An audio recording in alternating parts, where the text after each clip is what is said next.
અને પ્રાર્થના કરીએ કે જલ્દીથી જલ્દી આ આફત આવી છે, સ્નો પડ્યો છે એ રહી જાય.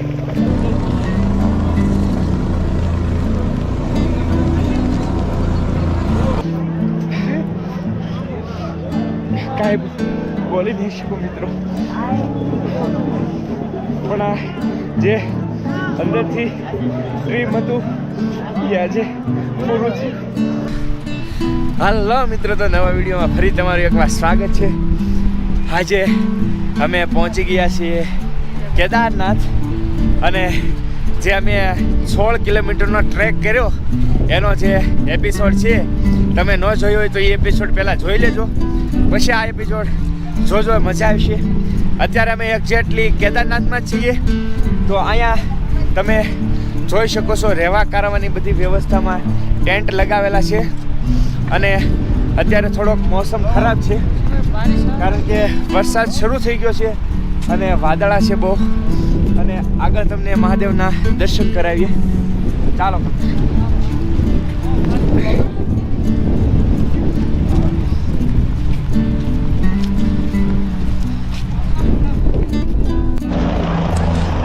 તો મિત્રો, અચાનક જ તે વેધર ખરાબ થઈ ગયું છે અને તમે જોઈ શકો છો વરસાદ શરૂ થઈ ગયો છે.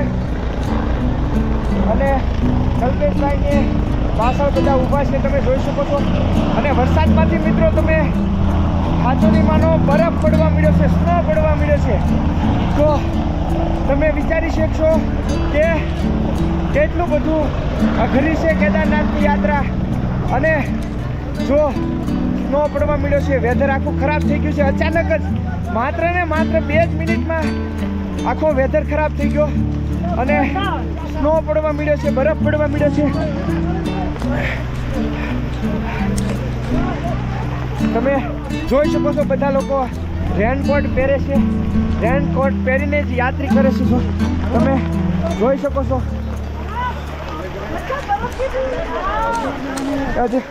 મિત્રો, તમે કદાચ ગોપ્રો કેપ્ચર કરે કે ના કરી શકે, પણ અત્યારે સ્નો પડે છે. ઓલરેડી વધારેમાં વધારે સ્નો પડવા મળ્યો છે અચાનક. તો પ્લીઝ મિત્રો, અમે બાબાને પ્રાર્થના કરીએ કે જલ્દીથી જલ્દી આ આફત આવી છે, સ્નો પડ્યો છે એ રહી જાય. અને હું બહુ હવે જાદુ બ્લોગિંગ નથી કરી શકતો, પણ હવે હું એક જગ્યાએ જઈ અને તમને બતાવું સ્નોના નાના નાના મોતીના જેવડા ખાંગડા પડવા મળ્યા છે મિત્રો. અને હેલિકોપ્ટરની સુવિધા પણ થોડાક જ સમયમાં બંધ કરી દેવામાં આવી છે, કારણ કે સ્નો જેટલો પડે છે. આ મારી પાછળ તમે જોઈ શકો છો હેલિકોપ્ટર, એ પણ બંધ કરી દેવામાં આવી છે. તો તમે જોઈ શકો છો કેટલી બધી બારિશ થઈ ગઈ, વરસાદ થઈ ગયા. તમે જોઈ શકતા હશો નાના નાના ખાંગડા છે મોતીના. તો અને મિત્રો, કેદારનાથમાં આજ એક મોટી મુસીબત થાય છે કે ગમે ત્યારે વરસાદ થઈ જાય, કોઈ નક્કી જ નથી હોતું ક્યારે વરસાદ થાય છે.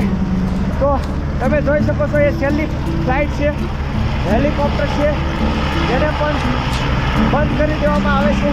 અત્યારે આ છેલ્લી ફ્લાઇટ છે અને અવાજમાં કદાચ થોડીક મિસ્ટેક આવતી હોય તો એડજસ્ટમેન્ટ કરી લેજો. પણ હવે હું જાજુ બ્લોગિંગ નથી કરતો, મારા હાથ આખા ઠરી ગયા છે મિત્રો. ચલો. તો મિત્રો, અત્યારે અમારા બધા મિત્રો થોડા મુસીબતમાં છે. શું કહેશો? બહુ મુસીબતમાં છીએ અને અત્યારે સ્નોફોલ શરૂ થઈ ગયો, હાથ પણ સજવા ગયા અને અમને જેકેટ પહેરવાનો પણ ભર નથી. સ્નોફોલ મિત્રો હું તમને બતાવું.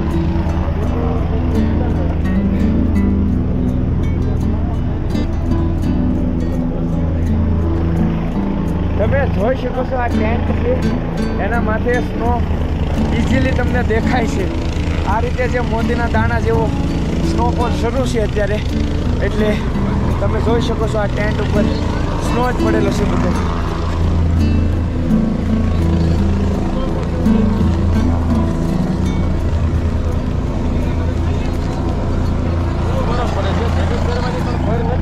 અને હેલિકોપ્ટરની સુવિધા હજી પણ એક્ટિવ શરૂ જ છે, તમે જોઈ શકો.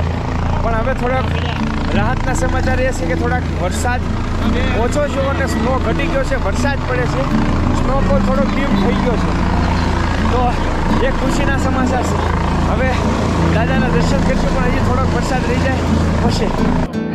તો મિત્રો ફાઇનલી પહોંચી ગયા છીએ બાબાના ધામ કેદારનાથમાં, અને તમને સીધા દર્શન કરાવું બાબાના. તમે જોઈ શકો છો. મહાદેવ હર.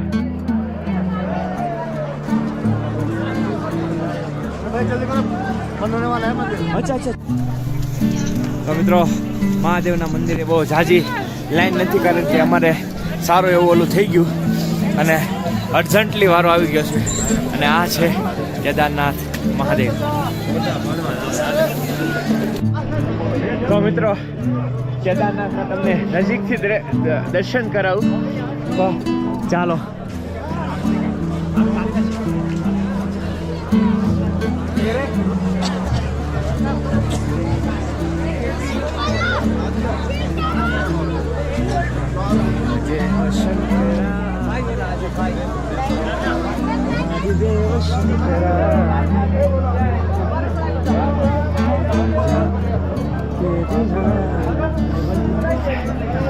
તો બાબાજીના મેં પણ આશીર્વાદ લીધા, અને ખાસ તો બાબાજીએ પ્રેમથી એક પ્રસાદી આપી મને. મિત્રો હું આજે વર્ણન નથી કરી શકતો કે કેવું ફીલ થાય છે. એક રુદ્રાક્ષનો પારો આપ્યો બાબાજીએ, લાલ કપડામાં પહેરજે એવું કીધું. આજનું હું કોઈ વર્ણન નથી કરી શકતો મિત્રો, ખાલી વ્યૂ જ દેખાડી શકું છું.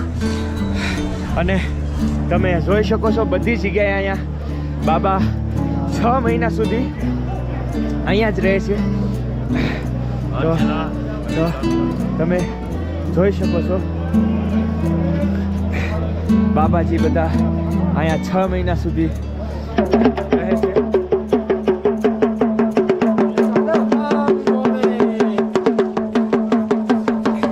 તો તમે જોઈ શકો છો કેટલો બરફ પડે છે, વરસાદ પડે છતાં પણ આજે બાબા છે એ અહીંયા જ રહે છે 6 મહિના સુધી.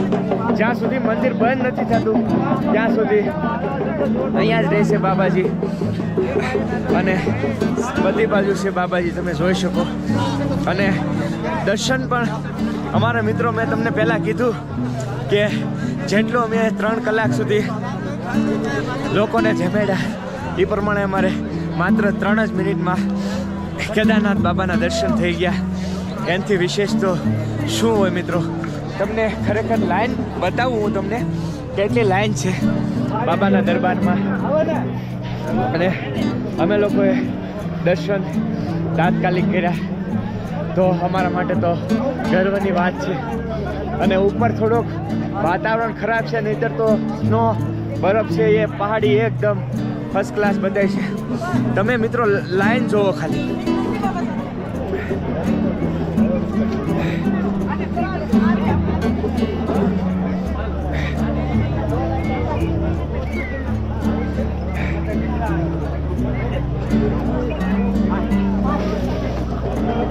તો મિત્રો તમે જોઈ શકો છો લાઈન કેટલી છે બાબાના દરબારમાં.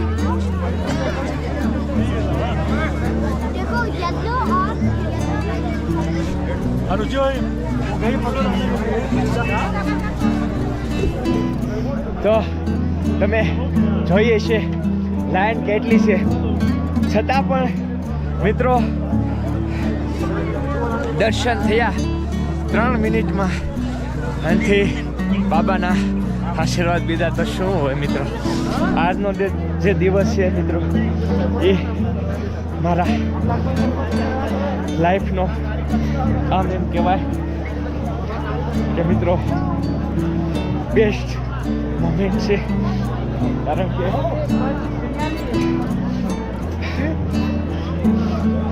કાંઈ બોલી નહીં શકું મિત્રો,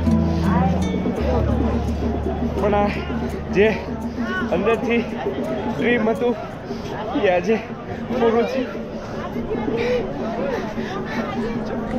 તો મિત્રો કેદારનાથના દર્શન કર્યા બાદ તમને અહીંયાની એક ખાસ વાત તમને કહી દઉં કે યાદ નહીં હોય, ઘણા લોકોને ખબર પણ હશે, પણ જ્યારે આજથી 3-4 વર્ષ પહેલાં બાઢ આવી હતી અને લાખો માણસો ગુમ થઈ ગયા અને મરી પણ ઘણા ગયા, અને આ બાઢ જ્યારે આવી ત્યારે અહીંયાથી બાઢ આવી અને તમે આ જે પથ્થર જોઈ શકો છો, આ પથ્થર મંદિરની એકદમ આડો આવી ગયો અને પાણી બે સાઈડથી વળ્યું અને મંદિરને એક પણ સાઈડની ઊંડી આંચ નથી આવી મિત્રો. એટલે આ પથ્થરને અત્યારે લોકો પૂજે છે અને આને ભીમશિલા તરીકે ઓળખાય છે. આ પથ્થરને હિસાબે જ અત્યારે આપણે મહાદેવનું મંદિર છે એ એકદમ એવું ને એવું રહી ગયું, કાંઈ પણ થયું નથી. તો આ છે ભીમશિલા. તો મિત્રો, મહાદેવના દર્શન કર્યા બાદ એમ કહેવાય કે જે લોકો કેદારનાથ આવે છે એ જે કાલ ભૈરવ છે મહાદેવના મંદિરથી 1 કિલોમીટર ઉપર, ત્યાં ન આવે તો એમ કહેવાય કે એની યાત્રા અધૂરી છે. તો અમે 1 કિલોમીટર પાછા ઉપર જઈએ છીએ.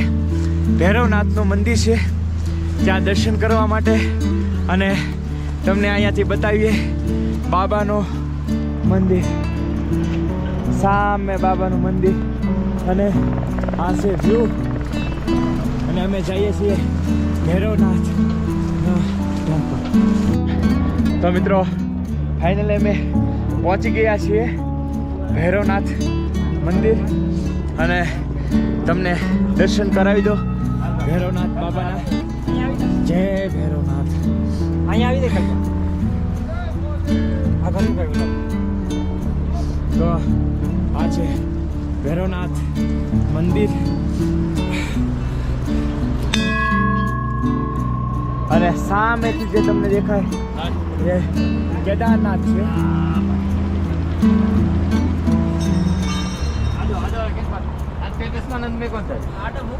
અને સરસ મજાનું વ્યૂ અહીંયા પણ છે ભૈરવનાથ. પણ મિત્રો, ભૈરવનાથ મંદિર સારું એવું વાતાવરણ હોય, સારું એવું વેધર હોય ત્યારે જ આવવા દે છે, નહીંતર આવવા નથી દેતા. કારણ કે કેદારનાથથી 1 કિલોમીટર થાય પણ શ્વાસ લેવામાં થોડીક તકલીફ થાય છે ઓક્સિજનમાં, એટલે અહીંયા ઓછા આવવા દે છે. પણ અત્યારે સારું વાતાવરણ હતું અને અમારા આજના તો શું ભાગ્યની વાત કરું, આજ ભાગ્ય જ એવા છે કે બધી જગ્યાએ અમને કોઈ બી જગ્યાએ કાંઈ પ્રોબ્લેમ જ નથી થતો. તો અમે દર્શન કર્યા ભૈરવનાથના. તો મિત્રો, આ હતું કેદારનાથ ટેમ્પલનો પૂરેપૂરો વ્લોગ. આનો જે પહેલો પાર્ટ તમે ન જોયો હોય તો જોઈ લેજો. અમે 16 કિલોમીટર હાલીને આવ્યા, એ પણ એકદમ મજેદાર છે. તો જોવાનું ભૂલતા નહીં, અને ચેનલ ઉપર પહેલી વાર આવ્યા હોય તો સબસ્ક્રાઈબ કરવાનું ભૂલતા નહીં, અને વિડીયો ગમે તો લાઈક, કમેન્ટ અને શેર કરજો. અને હવે પછીની જર્ની શરૂ થાય છે અમારી બદ્રીનાથ, તો બધું આપણે કવર કરવાનું છે, તો સબસ્ક્રાઈબ કરી લેજો. ચાલો હવે આવા નવા વિડીયોમાં મળીશું, ત્યાં સુધી બાય બાય.